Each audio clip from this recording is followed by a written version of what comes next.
Guys, क्या आप लोग एक ऐसी लाइफ इमेजिन कर सकते हो जिसमें इंटरनेट का नामो निशान ना हो, कोई सोशल मीडिया ऐप नहीं, कोई टीवी न्यूज चैनल नहीं, कोई भी सैटेलाइट नहीं, जीपीएस नेविगेशन सिस्टम नहीं, और सबसे इंपॉर्टेंट चीज जिसके ऊपर पूरी दुनिया डिपेंड है, जिसके बिना आप और मैं एक दिन भी नहीं बिता सकते, इलेक्ट्रिसिटी। क्या हो अगर इलेक्ट्रिसिटी यानी बिजली का इस पूरी दुनिया से नामो निशान ही गायब हो जाए। ऐसा ही एक खौफनाक दिन यूएसए और कनाडा के लोग 14 अगस्त 2003 को देख चुके हैं, और नासा के अकॉर्डिंग ऐसा ही एक दिन या फिर इससे भी ज्यादा खौफनाक दिन हम 2025 को देखने वाले हैं, अगर हम में से कोई तब तक जिंदा बचा तो।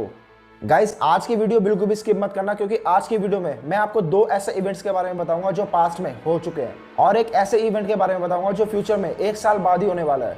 एक ऐसा इवेंट जो आपकी पूरी की पूरी जिंदगी बदल के रख सकता है। वीडियो में बने रहिए, आपके होश उड़ने वाले हैं।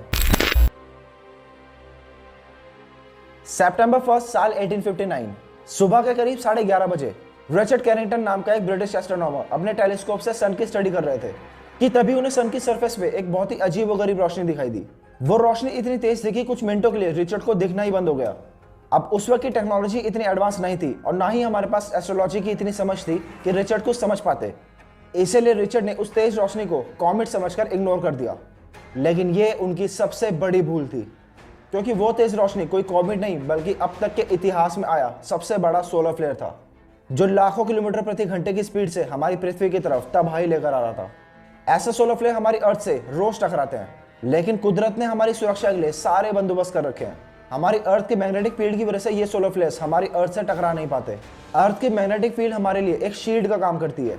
ये सूरज की तरफ से आ रही यूवी रेस और ऐसे सोलर फ्लेयर्स की इंटेंसिटी इतनी कम कर देते हैं कि इससे हमें कोई नुकसान ही नहीं होता, बल्कि इन्हीं मैग्नेटिक फील्ड और सोलर फ्लेयर्स के टकराने पर हमें आसमान में ये सुंदर अरोरास दिखाई देते हैं। लेकिन 1859 को आया वो सोलर फ्लेयर इतना स्ट्रॉन्ग था कि हमारी अर्थ की मैग्नेटिक फील्ड भी उसको बिल्कुल नहीं झेल पाई, और इससे उस वक्त भी इतनी तबाही मची जब हमारी टेक्नोलॉजी भी इतनी एडवांस नहीं थी, इलेक्ट्रिसिटी भी ना के बराबर थी, इंटरनेट और सैटेलाइट्स का नामो निशान भी नहीं था। उसके बाद भी इससे हजारों लोगों की जान चली गई। थोड़ी बहुत जो इलेक्ट्रिक अप्लायंसेस थी वो भी शॉर्ट सर्किट की वजह से ब्लास्ट कर गई और पूरी दुनिया अंधेरे में डूब गई। लेकिन आज की टेक्नोलॉजी हमारी इतनी एडवांस हो चुकी है कि हम रोजमर्रा का काम भी इन्हीं टेक्नोलॉजी के दम पर करते हैं। आज हमारे पास satellites, airplanes, railway station, GPS, communication system, hospital, internet, social media, ये सब कुछ मौजूद है, और ये सब कुछ बिजली के दम पर चलते हैं। यानी कि वर्ल्ड विदाउट इलेक्ट्रिसिटी हम इमेजिन भी नहीं कर सकते।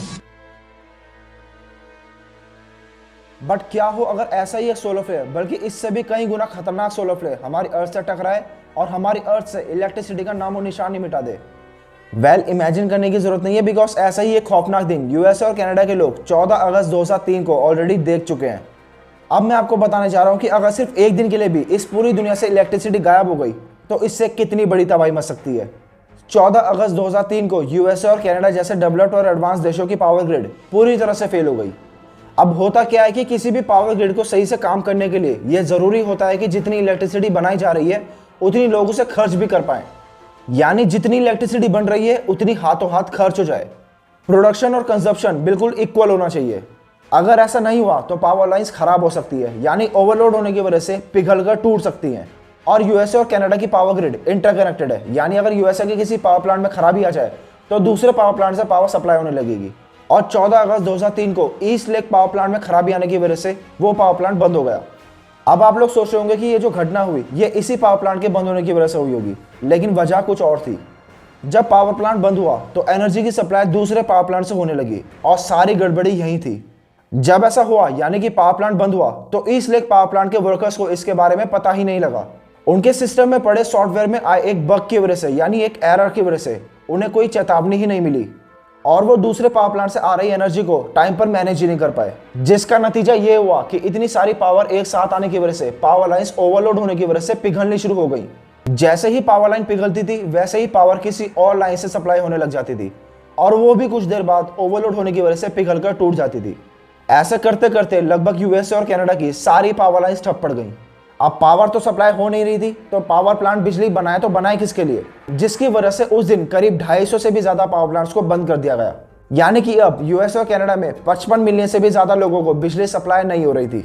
सिर्फ एक दिन इलेक्ट्रिसिटी गायब होने की वजह से लोग सड़कों पर उतर आए, ट्रैफिक बुरी तरह से जाम हो गया।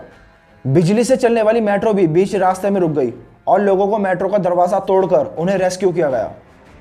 हॉस्पिटल्स में हजारों लोगों का ऑपरेशंस डॉक्टर्स को कैंसिल करना पड़ा क्योंकि बिजली तो थी नहीं। और आपको भी पता होगा कि हॉस्पिटल में भी ऐसे हजारों मशीन्स होती हैं जो कि इलेक्ट्रिसिटी से चलती हैं। बड़ी बड़ी बिल्डिंग्स, हॉस्पिटल्स और मॉल्स की लिफ्ट में लोग फंस चुके थे। लाइट ना होने की वजह से ट्रैफिक लाइट भी काम नहीं कर रही थी और उस दिन हजारों एक्सीडेंट्स हुए। एक्सीडेंट हुए मरीज भी जब हॉस्पिटल्स में गए तो उन्हें भी खाली हाथ वापस आना पड़ा।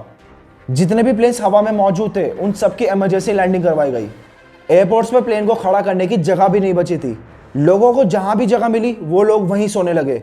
मॉल्स में, फुटपाथ पे, रेलवे स्टेशन में, जहां भी उन्हें जगह मिली उन्होंने वहीं अपना बसेरा डाल लिया। क्योंकि यूएसए में लोग बड़ी बड़ी बिल्डिंग्स के अपार्टमेंट में रहते हैं जहां लिफ्ट से लेके पानी के टैंकर भी सब बिजली पे डिपेंड है। हर तरफ से सिर्फ लोगों के चीखने चिल्लाने की आवाज आ रही थी। यहां तक कि आसमान में मौजूद सैटेलाइट्स भी किसी काम नहीं आ रही थी क्योंकि सैटेलाइट्स के सिग्नल को रिसीव करने के लिए भी पावर की जरूरत होती है। और बिना सैटेलाइट के हम तो क्या, हमारी आर्मी भी सर्वाइव नहीं कर सकती। और आपको फिर से याद दिला दूं कि ये सब कुछ हुआ था सिर्फ एक सॉफ्टवेयर बग की वजह से। आज इस घटना को हुए 20 साल गुजर चुके हैं और इन 20 सालों में इंसानों ने टेक्नोलॉजी के अंदर बहुत ही ज्यादा एडवांसमेंट की है। 2003 में लोग इतने ज्यादा यूज टू नहीं थे इंटरनेट और सोशल मीडिया के, लेकिन अब लोग इन दोनों चीजों के बिना एक दिन भी नहीं गुजार सकते। इलेक्ट्रिसिटी तो बहुत दूर की बात है। इंटरनेट पे इतना सारा डेटा मौजूद है जिसके बारे में आप सोच भी नहीं सकते। बड़ी से बड़ी गवर्नमेंट, यहाँ तक कि बड़े से बड़े देश की इकोनॉमी भी इंटरनेट पर डिपेंड है। करोड़ों लोगों का घर चलता है इंटरनेट पे काम करके। और आज अगर इलेक्ट्रिसिटी और इंटरनेट दुनिया से खत्म हो गया तो इससे इतना नुकसान होगा जिसके बारे में हम कभी कल्पना भी नहीं कर सकते। और अनफॉर्चुनेटली नासा के अकॉर्डिंग ये दिन देखने के लिए हमें ज्यादा लंबा इंतजार नहीं करना पड़ेगा क्योंकि 2025 को यानी कि सिर्फ एक साल बाद कुछ ऐसा होने वाला है जिससे हमारी धरती से इलेक्ट्रिसिटी और इंटरनेट का नामो निशान मिट जाएगा। 2025 में सन 1859 में आए सोलर फ्लेयर से भी कई गुना पावरफुल सोलर फ्लेयर हमारी अर्थ से टकराने वाला है। नासा के अकॉर्डिंग इस सोलर फ्लेयर की energy billions of nuclear bombs के बराबर हो सकती है और इसकी स्पीड करीब 48 करोड़ 28,03,200 किलोमीटर पर आवर की बताई जा रही है। ऐसा इसलिए होगा क्योंकि अर्थ के इक्वेटर पर करीब 60 अर्थ जितना बड़ा गड्ढा नासा ने कैप्चर किया है। मतलब ये गड्ढा इतना बड़ा है कि इसमें करीब 60 अर्थ फिट की जा सकती है और इस होल से लगातार high intensity of solar radiation भागे जाती है। और अगर ये होल यूवी सन की सरफेस पे बना रहा तो इससे निकलने वाली एनर्जी 2025 को हमारी अर्थ से टकरा सकती है जिससे हमारी अर्थ की मैग्नेटिक फील्ड बिल्कुल भी नहीं झेल पाएगी और जितनी भी मैनमेड सैटेलाइट्स हैं वो सभी ठप पड़ जाएंगी। बिजली से चलने वाले सभी उपकरण काम करना बंद कर देंगे यानी कि इंटरनेट भी इस दुनिया से विलुप्त हो सकता है। रेडियो कम्युनिकेशन और जीपीएस नेविगेशन सिस्टम भी इससे बुरी तरह से इफेक्ट होंगे और काम करना बंद कर देंगे। लेकिन ये देखो, नासा की तरफ से अभी सिर्फ एक वार्निंग है। उन्होंने सन की सरफेस और पास में हुए सोलर फ्लेयर्स की स्टडी करके इसकी प्रिडिक्शन की है। खैर, आगे जो भी होगा वो तो वक्त ही बताएगा। आपका इस टॉपिक के बारे में क्या कहना है नीचे कमेंट में जरूर बताना।